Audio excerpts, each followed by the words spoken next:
আসসালামু আলাইকুম।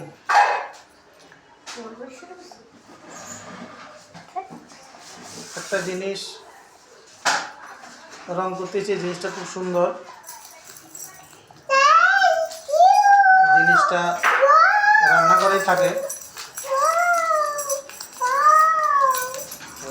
আপনার মনে করেন রান্নাঘরের সৌন্দর্য বাড়ায়। এই জিনিসটা হচ্ছে আপনার যেই ছোট ছোট ডিব্বাগুলো আছে,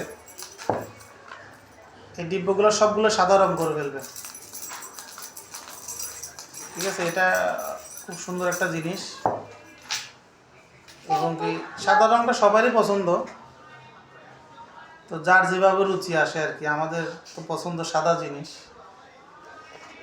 আপনার যে কোনো ধরনের কাঁচের ডিব্বা যেগুলো আছে, ওগুলোর ঢাকনা যদি সবগুলো এক কালার থাকে, জিনিসটা দেখতে খুব সুন্দর লাগে। তো আপনারাও এগুলো করতে পারেন, এগুলো আসলে খুব সুন্দর লাগে রং। আর সাদা জিনিস আপনার সবার খুব পছন্দের জিনিস।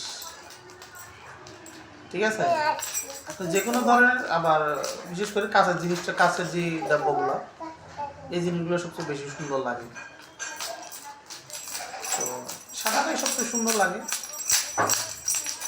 আপনারাও চেষ্টা করতে পারেন, বাসায় থাকলে এটাও করতে পারেন। এটাও একটা ভালো জিনিস, এটা রান্নাঘরে একটা সৌন্দর্যও বাড়ায়। তো দেখুন আমি করতেছি এগুলা। আবার বইমে করবে না, শুধু ঢাকনাটা করবেন। বইমেগুলো টাকা করে সাদা হয়ে যাবে, তখন আর সৌন্দর্য থাকবে না। শুধু ঢাকনাটা করলে তখন সুন্দরটা থাকে, সুন্দরও লাগে। আমার মেয়েও বলতেছে টাকা টাকা, মানে সুন্দর লাগে সেটা বলতেছে। আমার মেয়ে সুন্দর লাগে। আমার মেয়েও সুন্দর বুঝে এটা, যে আসলে সুন্দরকে সুন্দরই বলতে হবে, এটা সত্য। আর যেটা ভালো না সেটাকে ভালো নাই বলতে হবে। ঠিক আছে, এই একটা মোটামুটি আমার বাসায় অনেকগুলো আছে, সেগুলো করতেছি আজকে। আমার তো এগুলো করতে ভালো লাগে। প্রথমে তো একটা কথা বললাম যে জিনিস ভালো থাকলে মনও ভালো থাকবে, মন ভালো থাকলে জিনিসও ভালো থাকবে।